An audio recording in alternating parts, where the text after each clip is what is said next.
Bismillahirrahmanirrahim.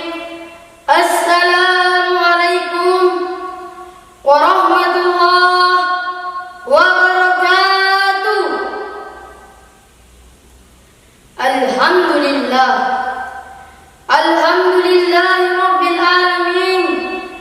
Wa bihi nasta'in ala umuri dunya waddin.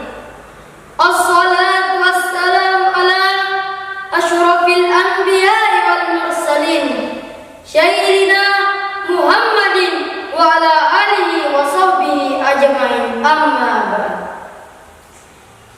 Yang terhormat Dewan Juri, yang kami banggakan teman-teman seperjuangan saya. Yang pertama-tama dan yang paling utama, marilah kita panjatkan puja dan puji syukur kita atas kehadiran Allah Subhanahu wa Ta'ala. Karena ialah Allah yang telah memberikan kepada kita semua begitu banyak nikmat. Di antaranya nikmat kesehatan, nikmat kesempatan, terlebih-lebih lagi nikmat iman dan Islam, sehingga kita dapat berkumpul di tempat yang penuh barokah ini.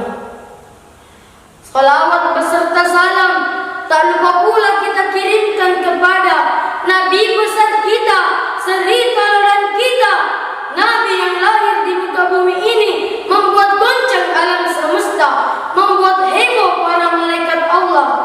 Tak lain dan tak bukan ialah Nabi Allah Muhammad sallallahu alaihi wasallam. Karena ialah Nabi yang telah mengantarkan kita dari zaman yang gelap gulita menuju zaman yang terang menderang seperti pada saat kali ini. Dengan kata lain, minal dhulumati ilan nur aw ila siratim mustaqim. Insyaallah pada kesempatan kali ini saya akan membawakan ceramah yang berjudul Islam sebagai agen toleransi beragama. Hadirin wal hadirat rahimakumullah. Indonesia merupakan negara yang dihuni oleh berbagai macam ragam ras, suku, budaya, bahasa, sampai agama. Namun keberagaman itu tidak membuat bangsa Indonesia menjadi terpecah belah, melainkan keberagaman itu menjadikan bangsa Indonesia semakin maju. Pada hakikatnya, keberagaman dan perbedaan adalah sebuah keharusan atau kehendak Allah Subhanahu wa Ta'ala. Sebagaimana Allah Subhanahu wa Ta'ala berfirman dalam surah Al-Hujurat ayat 13 yang berbunyi, A'udzu billahi minasy syaithanir rajim. Bismillahirrahmanirrahim. Ya ayyuhan nasu inna khalaqnakum min syakarin wa unsha wa ja'alnakum syu'uban wa qaba'ila lita'arafu. Innallaha akramakum indallahi atqakum. Innallaha alimul khabir. Yang artinya, hai manusia, sesungguhnya kami menciptakanmu dari seorang laki-laki maupun seorang perempuan, dan menjadikanmu berbangsa-bangsa, bersuku-suku agar kamu bisa saling mengenal.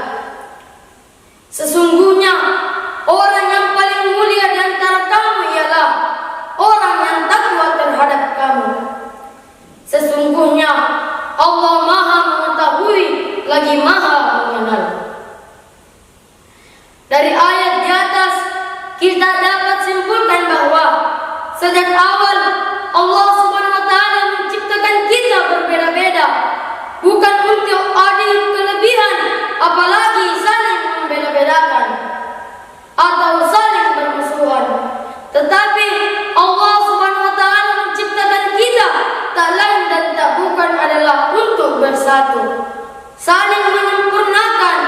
dan saling kenal mengenal antara satu dengan yang lainnya.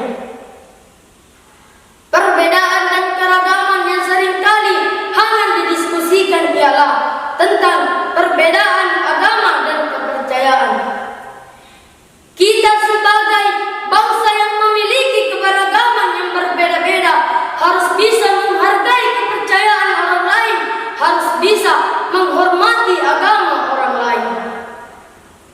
Maka dari itu, nilai toleransi lah yang harus kita junjung tinggi agar umat ini dapat bersatu. Salah satu aktor, pelaku, atau agen yang berperan penting dalam meningkatkan rasa toleransi adalah kita semua umat muslim atau umat Islam. Dengan latar belakang dan kebiasaan umat Islam, maka sepatutnya kita katakan bahwa umat Islamlah yang menjadi agen toleransi umat beragama yang paling baik, yang pastinya berbeda antara satu dengan yang lainnya. Hadirin wal hadirat rahimakumullah. Allah Subhanahu wa taala berfirman dalam surah Al-Kafirun yang berbunyi, A'udzu billahi minasyaitonir rajim. Bismillahirrahmanirrahim. Lakum dinukum waliyadin. Yang artinya, bagi kalian agama kalian dan bagiku agamaku. Maka dari ayat di atas kita dapat simpulkan bahwa sejak awal Allah Subhanahu wa taala menciptakan kita berbeda-beda dan tidak ada ajaran bagi umat Islam untuk memaksakan orang lain untuk masuk ke agama kita. Dalam prakteknya Rasulullah sallallahu alaihi wasallam bisa hidup berdampingan dengan orang non-muslim, baik orang Yahudi ataupun orang Nasrani. Apa intinya? Intinya adalah toleransi. Oleh karena itu, kita umat muslim harus memiliki rasa toleransi yang cukup supaya kita dapat seperti Rasulullah sallallahu alaihi wasallam. Sebagai kesimpulan, marilah kita menjadi agen toleransi yang paling baik dan meningkatkan rasa toleransi. Mudah-mudahan kita dan dewan juri sekalian bisa menjadi orang yang paling mulia di hadapan Allah Subhanahu wa taala. Amin ya rabbal alamin. Mungkin cuman itu yang dapat saya sampaikan. Kurang dan lebihnya mohon